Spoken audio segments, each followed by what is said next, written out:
بسم اللہ الرحمن الرحیم۔ السلام علیکم ناظرین کرام، جب دنیا آپ کے سامنے بکھر رہی ہو، تمام عمر جس موت کو جھٹلایا وہ سب سے بڑی حقیقت بن کر سامنے کھڑی ہو، تو انسان کے منہ سے جو الفاظ نکلتے ہیں وہ اس کی پوری زندگی کا لب لباب ہو سکتے ہیں۔ یہی وجہ ہے کہ موت کو سامنے دیکھ کر عظیم ترین شخصیات کے منہ سے جو بھی الفاظ نکلے وہ تاریخ کا حصہ بن گئے۔ ان میں سے چند مشہور شخصیات کے آخری وقت کے آخری الفاظ آج کی اس ویڈیو میں ہم آپ کی نظر کریں گے۔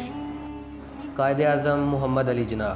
ناظرین کرام، قائد اعظم کے معالج پروفیسر ڈاکٹر الہی بخش نے اپنی کتاب with the Quaid Azam during his last days میں تحریر کیا ہے کہ بانی پاکستان کے آخری الفاظ میں اب نہیں تھے، جس کے آدھے گھنٹے بعد ان کا انتقال ہوا۔ لیاقت علی خان۔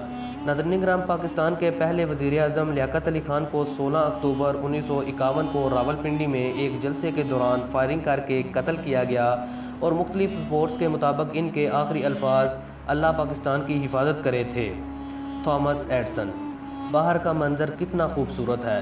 معروف معجزہ تھامس ایڈسن نے بیماری کی حالت میں آنکھیں کھول کر قریب کھڑی اہلیہ سے یہ آخری الفاظ کہے تھے۔ لیونارڈو دا وینچی۔ ناظرین کرام، 16ویں صدی کے مشہور اطالوی معجزہ، مصور، مجسمہ ساز، ماہر تعمیرات، سائنسدان، موسیقار اور ریاضی دان، یورپی نشاتہ ثانیہ کے عہد کی اہم ترین شخصیت لیونارڈو کے آخری الفاظ یہ تھے کہ میں نے سب کو بہت مایوس کیا کیونکہ میرا کام اس معیار تک نہیں پہنچ سکا جہاں اسے ہونا چاہیے تھا۔ Mother Teresa. ناظرین کرام، انڈیا میں 45 سال سے زائد عرصے تک بیمار، یتیم اور غریب افراد کی خدمت کرنے والی مدر ٹریسا کے آخری الفاظ یہ تھے: مسیح مجھے آپ سے بہت محبت ہے، مسیح مجھے آپ سے بہت محبت ہے۔ Karl Marx. دفع ہو جاؤ ادھر سے۔ آخری الفاظ وہ احمق ادا کرتے ہیں جو زندگی میں اپنی بات پوری طرح نہ سنا پائے ہوں۔